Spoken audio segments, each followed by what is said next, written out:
नाज़रीन इकराम अस्सलामु अलैकुम। आपका हमारे चैनल TS इंडिया में इस्तकबाल है। शहर हैदराबाद के 3 मुख्तलिफ़ मकामात पर आग लगने के हादिसात पेश आए। पहाड़ी शरीफ के इलाके में एक गोदाम में आग भड़क उठी और कुछ ही देर में फैल गई, जिसकी वजह से भारी नुकसान का इम्कान बताया जा रहा है। आग इतनी शदीद थी कि गहरा और घना धुआं दूर से देखा जा सकता है। फायर इंजन के ज़िम्मेदारान ने वक्त पर पहुंचकर आग पर काबू पाने की कोशिश की। इम्कान जाहिर किया जा रहा है कि आग के लगने की वजह शॉर्ट सर्किट है।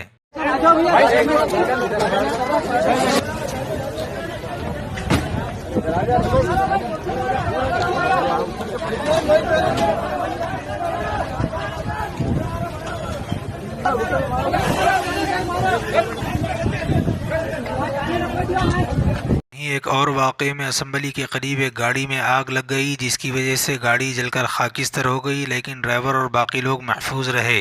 जबकि रोड पर इस हादसे की वजह से ट्रैफिक की चहल पहल में खलल वाक़ हुआ।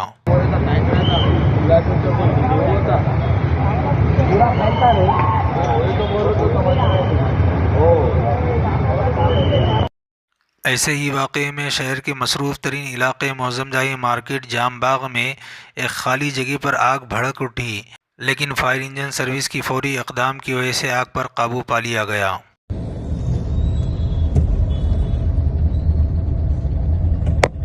ఉస్మాన్ గంజ్లో అగ్ని ప్రమాదం. అరే గవర్నమెంట్ బిల్డింగ్ పక్కన టర్మ్స్ అండ్ రిజిస్ట్రేషన్స్ పక్కన. अपनी नौइयत के मुनफरिद वाक़े में एक एयर बलून जिसमें तकरीबन 21 अफराद सवार थे हादसे का शिकार हो गया। बताया जा रहा है कि ब्राज़ील में इस बलून पर 21 अफराद सवार थे, लेकिन अचानक बलून में किसी टेक्निकल खामी की वजह से आग लग गई, जिसकी वजह से बलून हवा में ही जलने लगा और ज़मीन पर आ गिरा। इस हादसे में 8 अफराद हलाक हो गए, जबकि दूसरे ज़ख्मी हैं। Jesus Cristo.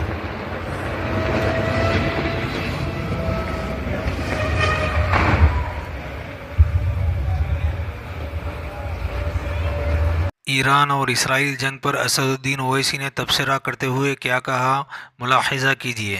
देखिए, जो आज सुबह में यूएस ने ईरान के 3 या 4 न्यूक्लियर साइट्स पर जो अटैक किया है वो इंटरनेशनल लॉ का वायलेशन है, यूनाइटेड नेशन चार्टर का वायलेशन है, एनपीटी का वायलेशन है और खुद यूनाइटेड स्टेट्स का जो संविधान है, आइन है, कॉन्स्टिट्यूशन है, उसका वायलेशन है। क्योंकि उनका संविधान आइन ये कहता है कि बगैर उनके कांग्रेशनल परमिशन के कोई उनका मुल्क, उनका देश जंग नहीं कर सकता। 5वीं बात यह है कि ये हमला करके यूनाइटेड स्टेट्स ने गजा में जो फलस्तीनियों का एथनिक क्लेंसिंग हो रहा है, जेनोसाइड हो रहा है, उसको कवर अप कर रहे हैं। और इजराइल जिसके पास 700-800 न्यूक्लियर वॉरहेड है, जो एनपीटी को साइन नहीं किया, जो आईएईए के इंस्पेक्टर्स को अलाउ नहीं करता, उस पर कोई बात ही नहीं कर रहा है।